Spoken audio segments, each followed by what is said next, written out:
तो आज हम जो लेसन स्टार्ट कर रहे हैं, लेसन का नाम है समय की शुरुआत से, from the beginning of the time. Lesson काफ़ी इंटरेस्टिंग है और इस लेसन से हमें अपने एंसेस्टर्स को, अपने टाइम को, कि इंसान कैसे दुनिया में आया, उसको समझने में काफ़ी हेल्प मिलेगी। तो बच्चे, आज जिस रूप में हम मानव को देख रहे हैं, ठीक है, ऐसा मानव जो था वो 1,60,000 साल पहले, 1,60,000 ईयर्स पहले पैदा हुआ था। ये देखो, ये इंसान था, ये हमारे एंसेस्टर थे। ठीक है, ये शिकार भी करता था। ये देखो, ये शिकार कर रहे हैं। मांस भी खाता था, कंदमूल भी खाता था। और ये पत्थर के जो टूल्स थे, स्टोन के, पत्थरों के जो टूल्स थे, वेपन्स थे, वो भी बनाना जानता था।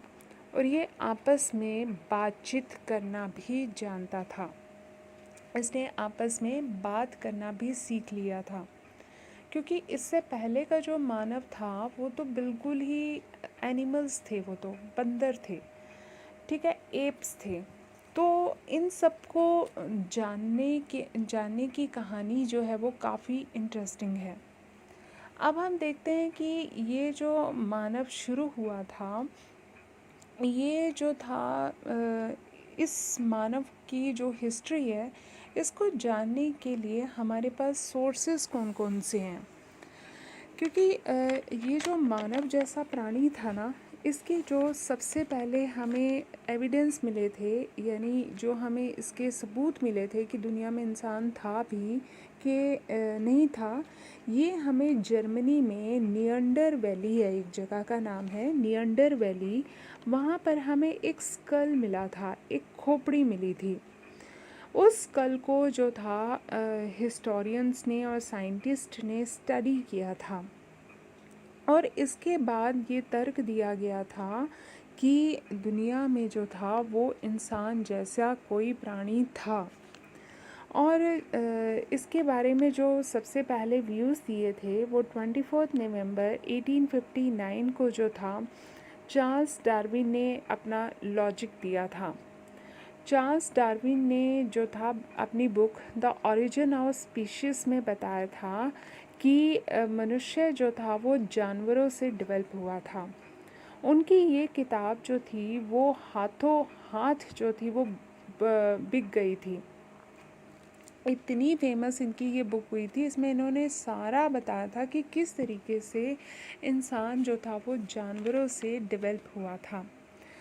अब हम उनकी थ्योरी देखते हैं कि आदि मानव की हिस्ट्री को जानने के जो सोर्सेज हैं, उसमें सबसे पहले है जीवाश्म। लेकिन इससे पहले मैं आपको चार्ल्स डार्विन की जो है वो फ़ोटो दिखा रही हूँ। ये सर चार्ल्स डार्विन थे, और ये उनकी किताब थी द ओरिजिन ऑफ स्पीशीज़। इसमें उन्होंने पूरे मानव के बनने की कहानी को समझाया था। ठीक है, अब हम देखते हैं कि ये जो फॉसिल्स होते हैं, ये जो जीवाश्म होते हैं, ये होते क्या है। तो बेटा, क्या होता है कि जब हम बात कर रहे हैं, मान लो 2 लाख साल पहले की, जब भी कोई जानवर, ठीक है, या मानव, इंसान जो था वो मर जाते थे, तो वो ज़मीन में दब जाते थे। इनके ऊपर जो थे वो पत्थर दब जाते थे, क्योंकि आज से हम 2 लाख साल पहले की बात करें या बहुत पुराने टाइम की बात करें, तो उस टाइम तो क्रिमिनेशन नहीं होता था ना, उस टाइम तो संस्कार वगैरह नहीं होता था। जो भी जानवर, इंसान मर जाते थे तो वो ज़मीन के अंदर दब जाते थे, इनके ऊपर पत्थर दब जाते थे, फिर परत बन जाती थी, लेयर बाय लेयर बनती चली जाती थी, और ये डेड बॉडीज़ जो थी वो लाखों ईयर्स तक ज़मीन के अंदर दबी रही। दबी रहने के कारण ये हार्ड हो गई। ठीक है, तो हार्ड होने के कारण जो थे ये पत्थर में बदल गई, स्टोन बन गए। इनको हम जो है वो जीवाश्म या फॉसिल्स कहते हैं। ये देखो, ये एक फॉसिल है एक इंसान का, कि कैसे उसका जो स्केलेटन है, उसकी जो हड्डियां हैं वो कैसे देखो मिली हैं ज़मीन के अंदर से। ऐसी जो है एक और, ये मैं आपको स्केलेटन दिखा रही हूँ, ये भी फॉसिल्स का एग्जाम्पल है। ये देखो, इसके दांत हैं, ये खोपड़ी है, खोपड़ी तो बिल्कुल ख़त्म ही हो गई है। ये उसका कंकाल है, स्केलेटन है, हड्डियाँ हैं, ठीक है। और ये और मैं आपको एक दिखा रही हूँ, ये देखो ये स्कल का, खोपड़ी का जो है वो एक हम फॉसिल्स देख रहे हैं, एक जीवाश्म देख रहे हैं। ये देखो ये कैसे साइंटिस्ट जो हैं, ये वैज्ञानिक जो हैं वो आर्कियोलॉजिस्ट जो हैं वो एक कब्रों को खोद रहे हैं, और इन कब्रों में देखो ये डेड बॉडीज़, ये स्केलेटन मिले हैं, ये फॉसिल्स मिले हैं, इनको किस तरीके से ये स्टडी कर रहे हैं। तो ये एक इंसान के फॉसिल्स हैं, सीधा लेटा हुआ है, स्केलेटन सीधा है, तो इट मीन्स ये किसी इंसान के फॉसिल्स हैं। ये देखो हमें हड्डियाँ, स्कल्स मिले हैं। ये अलग अलग इंसान जो थे वो जब भी आए तो ये उनके फीचर्स हैं, कैसे पहले इंसान की खोपड़ी ऐसी थी देखो, फिर ऐसी हुई, थोड़ी उभार आया, फिर इस तरीके से आई, फिर ये देखो ये कैसे हमारा जो ये स्कल है, खोपड़ी का आकार, शेप जो है वो चेंज होती जा रही है, यानी उसका माइंड जो है वो कैसे डेवलप होता जा रहा है, ठीक है। ऐसे ही जो है हमें ये और फॉसिल्स की एग्जांपल आपको दिखा रही हूँ। तो ये जो फॉसिल्स होते हैं, तो ये जो साइंटिस्ट होते हैं इन फॉसिल्स को स्टडी करते हैं, और इन फॉसिल्स को स्टडी करने के लिए कार्बन 14 जो है वो एक मेथड यूज़ किया जाता है। कार्बन 14 क्या होता है कि हम सबके अंदर जो है एक केमिकल मिलता है, जिसे हम ये केमिकल जो है जैसे जैसे इंसान मरता जाता है ये केमिकल ख़त्म होने लग जाता है। तो इस कार्बन 14 के मेथड से पता चल जाता है कि कोई चीज़ कितनी पुरानी है, क्योंकि ये केमिकल जितना कम होगा इट मीन्स वो चीज़ उतनी पुरानी हो चुकी है। तो इन मानव जीवाश्मों से हमें, ह्यूमन फॉसिल से जो है हमें इंसान की कहानी को समझने में बहुत हेल्प मिलती है। इसके बाद आता है केव पिक्चर्स। अब ये केव पिक्चर्स क्या होती हैं, इसके बारे में वैसे मैं आगे आपको डिटेल में बताऊंगी, लेकिन स्टिल अभी मैं थोड़ा सा आपको समझा रही हूँ कि ये केव्स क्या थी। कि ऐसी केव्स हमें जो है फ्रांस में मिली हैं। ये देखो ये मैं आपको केव्स दिखा रही हूँ। ये केव्स जो हैं हमें मिली हैं फ्रांस में, और फ्रांस में से स्थित एक जगह है लेस्कॉक्स और चाउवेट, वहाँ की केव्स हैं। और स्पेन में अल्टामीरा, इसके बारे में आगे हम डिटेल में पढ़ेंगे। तो अल्टामीरा की केव में हमें बहुत सारे एनिमल्स की ऐसे पेंटिंग्स जो हैं ये मिली हैं। ये देखो दीवारों के ऊपर ये पेंटिंग्स की हुई हैं, और हर पेंटिंग में आप देखोगे कि एनिमल्स जो हैं वो बने हुए हैं, और इंसान, ये जो स्टिक ड्राइंग की गई है, इंसान जो है वो इन एनिमल्स को घेर रहे हैं और उनका जो है वो शिकार कर रहे हैं। ये देखो हर में, किसी में एनिमल हाथी बने हुए हैं, किसी में डियर बने हुए हैं, तो इस तरीके से किसी में पिग्स बने हैं, किसी में गायें बनी हुई हैं, काउस बनी हुई हैं। तो इन सब में भालू, शेर, गैंडे, ऐसे ऐसे बहुत लेपर्ड्स वगैरह, इन सब की जो है पिक्चर्स बनी हुई हैं। अब ये पिक्चर्स हमें क्या समझाने की कोशिश कर रही हैं, ये पिक्चर्स ज़रूर किसी न किसी रिलीजियस एक्टिविटीज़ से रिलेटेड या ब्लैक मैजिक से, जादू टोनों से रिलेटेड था। क्योंकि उस टाइम इंसान का मेन एम जो था वो इन एम ही जो था खाना खाना होता था, शिकार करना होता था, हंटिंग करना होता था कि हमें कुछ खाने को मिल जाए। क्योंकि इंसान खुद ही एक वो जानवर था, उसका मेन मकसद ही खाना खाना था। तो ऐसा लगता है कि ये लोग जो थे वो इन केव्स में कुछ रिलीजियस एक्टिविटीज़ किया करते थे, ब्लैक मैजिक किया करते थे, और इनका मेन मकसद यही होता था कि वो अपने शिकार को सफल बना सकें, भाई जो उन्होंने हंटिंग का प्लान किया है वो सक्सेसफुल हो जाए। ऐसा माना जाता है कि ये केव्स में जो थे इन लोगों के जो छोटे छोटे ग्रुप्स थे वो आपस में मिलते थे, और यहाँ बैठकर वो हंटिंग का प्लान किया करते थे, हंटिंग की टेक्निक्स पर विचार करते थे, डिस्कशन करते थे। जैसे ये देखो हंटिंग हम कैसे करेंगे, एक इंसान, 3 इंसान भाग रहे हैं और वो कैसे एनिमल को घेर लेंगे, ये देखो कैसे वो हंटिंग करेंगे, तो वो पूरी प्लानिंग किया करते थे। तो और ये पेंटिंग्स वो इसलिए भी बनाते थे ताकि आने वाली जो जनरेशन है उनको भी इन टेक्निक्स की नॉलेज हो जाए। ठीक है, तो इन केव से भी हमें इंसान का दिमाग कितना विकसित हो रहा था उसको समझने में हेल्प मिलती है। और ऐसा माना जाता है कि इन केव्स में बैठकर इंसान जो था वो अपने खाली क्षणों को जो था वो अपने आप को एंटरटेन किया करता था इन पिक्चर्स को बनाकर। इसके बाद हम थर्ड सोर्स देखते हैं, दैट इज़ स्टोन टूल्स, पत्थर के औजार। अब ये पत्थर के औजार कैसे बनाते थे, ये इसके जो हमें एग्जाम्पल्स हैं वो इथोपिया और केनिया में मिले हैं, अफ्रीका में मिले हैं। हम इसके हमें ये जानकर हैरानी होती है कि मनुष्य ने किस तरीके से अपने हाथों को यूज़ करके बड़ी खूबसूरती से पत्थर के औजार बनाने शुरू कर दिए थे। ये मैं आपको जो है इसका एग्ज़ाम्पल दिखा रही हूँ। जैसे ये देखो पत्थर के औजार बनाए हुए इंसान ने बहुत ही खूबसूरती से। ये देखो ये हमें औजार मिले हैं, पेबल्स मिले हैं, कई जगह पर इनको पत्थरों को घिसाकर तीखा किया गया है, इनको कर्व्स दिए गए हैं। ये देखो ये पत्थर के बने औजार हैं और इनका यूज़ जो था वो अपने हंटिंग, अपने जो शिकार होता था, ये हमें केव्स मिली हैं। ये देखो ये केव्स हैं जहाँ पर वो पेंटिंग किया करता था और अपने शिकार को सक्सेसफुल बनाया करता था। ये इतनी बड़ी बड़ी विशाल पेंटिंग्स मिली हैं, केव्स मिली हैं। और जो था ये मैं आपको औजार दिखा रही थी, तो ये हमें जो है औजार मिले हैं। तो इन औजारों की सहायता से वो अपने शिकार को मारा करता था या फिर जो मरा हुआ शिकार होता था उसका मांस खुरच कर वो खाया करता था। तो ये टूल्स जो थे वो उसने हाथों से बनाने शुरू किए थे। ठीक है, तो ये हमें उसकी मेमोरी के बारे में भी बताते हैं कि उसने अपनी मेमोरी को यूज़ करके किस तरीके से इनको बनाया था। अब हम आगे चलते हैं कि इंसान का जो था वो विकास कैसे हुआ। के पेंटिंग्स हमने कर ली। अब हम देखते हैं कि डिफरेंट जो स्टेजेस थी वो मानव विकास के जो विभिन्न चरण थे वो क्या थे। तो सबसे पहले हम प्राइमेट्स के बारे में पढ़ेंगे कि primates emerged around 360 lakh years ago. Primates का उदय जो था वो लगभग 360 वर्ष पहले हुआ था। अब हम देखते हैं कि ये प्राइमेट्स होते क्या हैं।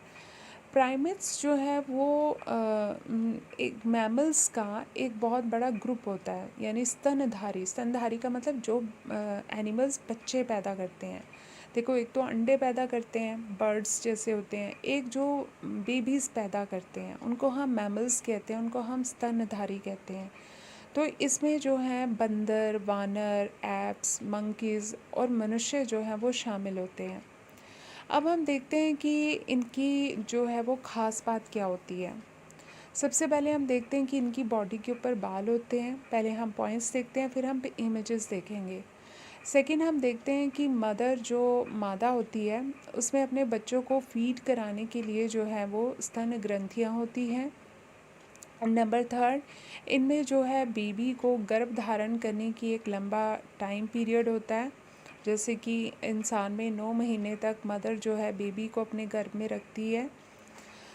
इसी तरीके से इनमें अपने टेम्परेचर के अकॉर्डिंग अपने आप को ढालने की क्षमता होती है। जैसे गर्मी आई, सर्दी आई, उसके अकॉर्डिंग इन्होंने अपने आप को ये एडजस्ट कर लेते हैं। और इन सभी में डिफरेंट टाइप के जो हैं वो दांत होते हैं। अब हम इमेजेस देखते हैं कि ये मैमल्स कैसे होते हैं। ये देखो ये मैं आपको एक मैमल का एग्जांपल दे रही हूँ।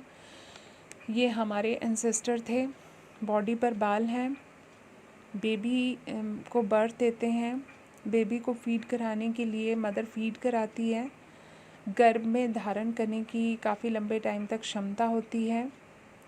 और हर एक के जो मैमल्स होते हैं इनके हर एक के दांत अलग अलग होते हैं। ये देखो एक और प्यारा सा मैमल है जो अपनी बेबी के साथ बैठा है, दैट इज़ एप्स, वानर। तो ये इनके एग्जाम्पल हैं। तो ये हमारे एंसेस्टर्स हैं। तो इसी तरीके से इंसान जो था वो डेवलप हुआ था। ठीक है, अब मैं आपको देखो ये इंसान की पिक्चर दिखाती हूँ कि कैसे इंसान बना था। ये देखो पहले कैसे इंसान बंदर था, बंदर से फिर कैसे इंसान बनता चला गया, कैसे उसकी खोपड़ी, उसका फेस डेवलप होता चला गया, और फिर कैसे ये इंसान देखो बनता चला गया। और आज तो आप देख ही रहे हो कि इंसान कितना सुंदर खूबसूरत हो चुका है। तो वो ये सब हमारे एंसेस्टर्स हैं। हंसी आ रही है ना कि हम सब इनकी संतान हैं, हम ऐसे बने हैं। अब हम देखते हैं कि जो है प्राइमेट्स जो थे ये ऑलमोस्ट 360 इयर्स एगो पहले थे। ठीक है, मतलब हम इनकी ग्रुप के थे। अब इसके बाद 240 लाख से लेकर 56 लाख वर्ष पहले होमोनाइड का उदय हुआ, और 56 लाख से 1,60,000 के बीच होमोनिड का उदय हुआ। अब ये होमोनाइड और होमोनिड क्या है, इसको ध्यान से समझ लो।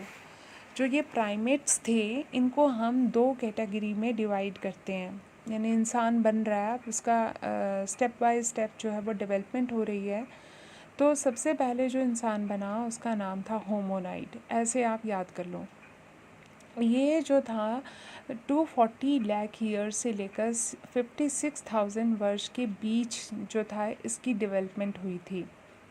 यानी होमोनाइड जो था वो होमोनिड से पुराना था। अब हम होमोनाइड की फीचर्स देखते हैं कि वो क्या था। इसका जो ब्रेन था वो छोटा था। बच्चा जो था वो अपनी डेवलपमेंट के लिए मदर पर, अपने पेरेंट्स पे ज़्यादा टाइम तक डेवलप रहता था। इनकी कोई पूँछ, कोई टेल नहीं होती थी। ये 4 पैरों के बल पर चलते थे, यानी कि जानवर ही था इंसान, अभी 4 पैरों पर चलता था, कोई टेल नहीं थी। ये उसके एनिमल का फीचर जो था वो गायब हो चुका था। ठीक है, माइंड जो था वो, उसका दिमाग जो था वो छोटा था, तभी तो उसने सोचने समझने की पावर इतनी ज़्यादा नहीं थी। एनिमल्स के दिमाग हमसे छोटे होते हैं ना, तभी तो वो सोच नहीं पाते, समझ नहीं पाते। यही तो फ़र्क है इंसान और एनिमल्स के बीच में। अब हम देखते हैं कि ये जो होमोनाइड था ये आने वाले टाइप में डेवलप हो गया, और इसका डेवलपमेंट टाइम था 56 लाख से 56 लाख से 1,56,000 के बीच का समय। इस बीच जो इंसान जो था वो डेवलप हुआ, उसको नाम दिया गया होमोनिड। ठीक है, अब ये जो होमोनिड की जो फीचर्स थे वो क्या थे, इसका दिमाग बड़ा था कंपैरेटिवली होमोनाइड। ये सीधे खड़े होकर जो था वो 2 पैरों के बल पर चलते थे। ठीक है, मतलब इसने सीधा खड़ा होना शुरू कर दिया था, और इसके जो 2 पैर थे वो 2 हाथ बन गए। अब नेचुरली हाथ बन गए तो उसमें अब विशेष टाइप के जो थे हथियार बनाने की उनमें एबिलिटी भी आ गई। अब वो स्पेशल टाइप के जो थे वो हथियार बना सकते थे, हथियारों को तेज करना, उनको किस तरीके से नोक बनानी है, तो इस तरीके से इनको काम करना आ गया था। अब इसके बाद हम देखते हैं जो होमोनिड है, इसको भी हम 2 ब्रांचेस में डिवाइड करते हैं। First is Homo and second is Australopithecus. तो होमो और ऑस्ट्रेलोपैथिक्स के बारे में हम अब नेक्स्ट पार्ट में पढ़ेंगे। आज के लिए बस हम इतना ही करेंगे। तो बच्चे, इन क्वेश्चंस को आप आज याद करके अपनी कॉपी पे लिख लो, तभी आपको ये चैप्टर आगे समझ में आएगा, क्योंकि नहीं तो आप कंफ्यूज हो जाओगे। होमोनाइड, होमोनिड, होमो, ऑस्ट्रेलोपैथिक्स, तो ये बहुत सारे ऐसे ऐसे नाम आएंगे। तो अगर आप इन क्वेश्चंस को याद करके अपनी कॉपी पे लिख लेते हो तो इससे बढ़िया बात ही नहीं होगी। और आपके सिलेबस में जो है मैंने 4 लेसन दे रही हूँ। पहला lesson the beginning of time, उसके बाद जो है हमने लेसन जो था 4th कर लिया था the rise of Islam, 6th कर लिया था 3 ऑर्डर्स, और लास्ट चैप्टर 9th किया है द इंडस्ट्रियल रेवोल्यूशन। ये 4 चैप्टर जो हैं आपके सितंबर टेस्ट में आ रहे हैं, तो इन चैप्टर्स को अच्छे से कर लो।